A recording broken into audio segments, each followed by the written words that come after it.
The year is 480 BC. A pivotal moment in ancient history is about to unfold. The mighty Persian Empire, under the ambitious reign of Xerxes I, sets its sights on Greece. Xerxes, determined to expand his empire's influence, sees Greece as a jewel that must be added to his crown. This vast empire, stretching from Egypt to India, desires to add the independent Greek city-states to its ever-growing domain. The Persian Empire's reach is extensive and its ambition knows no bounds. Xerxes, leading an enormous army and navy, embarks on a campaign to conquer Greece. Their objective, complete subjugation. The Persian forces, well-equipped and numerous, are a formidable threat. The Greeks, aware of this impending threat, prepare for a conflict that will determine their fate. The city-states, each with its own unique strengths, understand that their survival hinges on their ability to unite against a common enemy. The Persian Empire, with its seemingly inexhaustible resources and manpower, dwarfs the independent Greek city-states. The sheer scale of the Persian forces is intimidating, and the Greeks know they face a daunting challenge. However, the Greeks possess a powerful weapon: unity. Despite their differences, the Greek city-states recognize that they must stand together to resist the Persian onslaught. Recognizing the gravity of the Persian threat, they form an alliance, setting aside their differences to face this common enemy. This unprecedented cooperation is a testament to their determination to preserve their way of life. The impending clash of civilizations is not just a battle for territory. It is a fight for freedom against enslavement. The Greeks are fighting for their autonomy, their culture, and their very existence. The stage is set for a confrontation that will echo through history. The outcome of this conflict will shape the future of the Western world. The Persian invasion was not just a military campaign, it was a clash of cultures. The Persians brought with them their customs, traditions, and a centralized system of governance. The Persians, with their centralized monarchy and vast empire, represented a stark contrast to the independent, democratic city-states of Greece. This ideological divide added another layer of complexity to the conflict. The Greeks saw this invasion as a threat to their very way of life, their freedom, and their right to self-governance. The stakes were incredibly high, and the Greeks were prepared to fight to the death to defend their ideals. This clash of ideologies fueled the Greek resistance, transforming the conflict into a struggle for their ideals. The Greeks were not just fighting for land, they were fighting for the principles that defined their society. The Greek alliance, though assembled to face a common enemy, was not a monolithic entity. Each city-state brought its own unique perspective and strengths to the coalition. Sparta, known for its fierce warriors and disciplined army, assumed a leadership role. The Spartans' military prowess and unwavering resolve were crucial to the Greek defense. Athens, a rising naval power, also played a crucial part in the Greek defense. The Athenian fleet, with its advanced ships and skilled sailors, was a key component of the Greek strategy. The alliance represented a coming together of diverse military strengths, each city-state contributing its unique skills to the collective defense of their homeland. This collaboration was unprecedented and showcased the Greeks' ability to unite in the face of adversity. This unity, despite their differences, would prove crucial in the face of the Persian onslaught. The Greeks' ability to work together, leveraging their combined strengths, would be the key to their survival and eventual victory.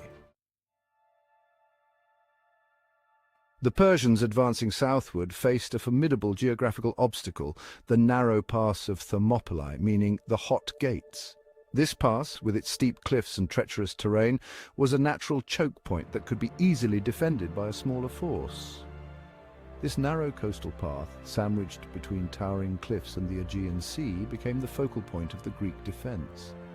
The rugged landscape provided a perfect setting for the Greeks to mount a formidable resistance against the advancing Persian forces. The Greeks recognized the strategic importance of this bottleneck. They understood that by holding this narrow pass, they could effectively control the movement of the Persian army and prevent them from advancing further into Greece. It was here that they could effectively neutralize the Persian numerical advantage. The narrowness of the pass meant that only a small number of soldiers could fight at any given time, making it difficult for the Persians to leverage their superior numbers.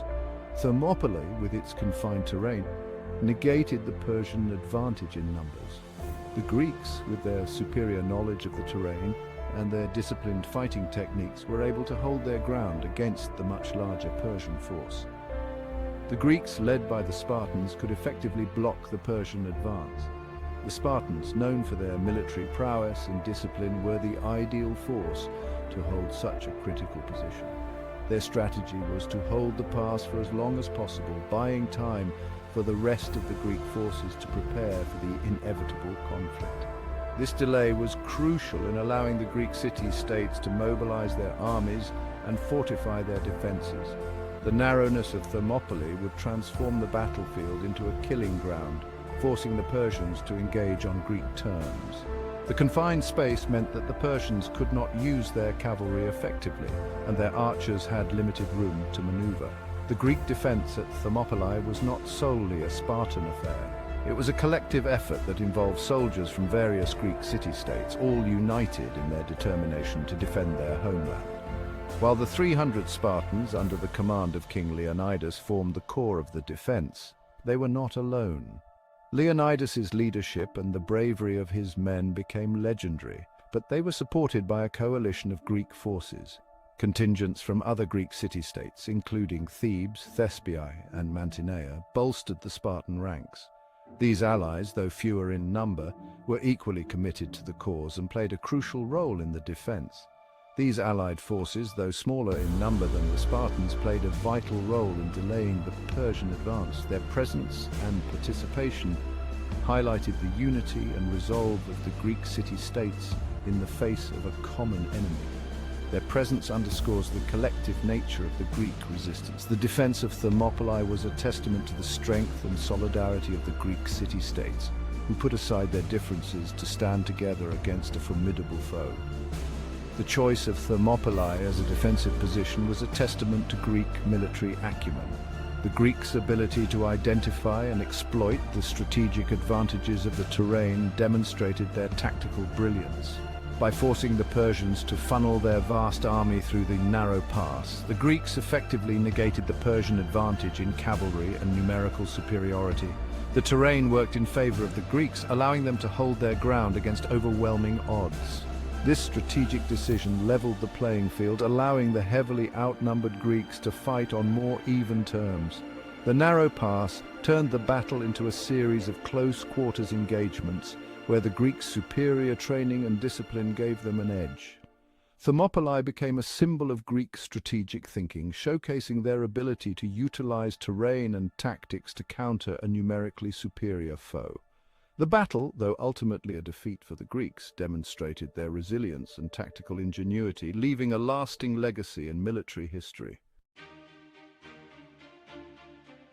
The Spartan phalanx, a formidable military formation, awaited the Persian onslaught. The disciplined ranks of Spartan warriors stood ready, their eyes fixed on the horizon. This wall of shields and spears, honed through years of rigorous training, was a marvel of ancient warfare. Each soldier knew his place and the importance of maintaining the formation. Each Spartan hoplite carried a large round shield, hoplon, a long spear, doru, and a short sword, xiphos. These weapons were symbols of their commitment to their city-state.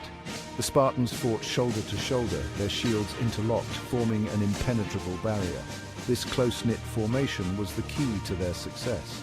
This shield wall, disciplined and coordinated, moved as a single unit, deflecting enemy attacks and advancing with unwavering resolve.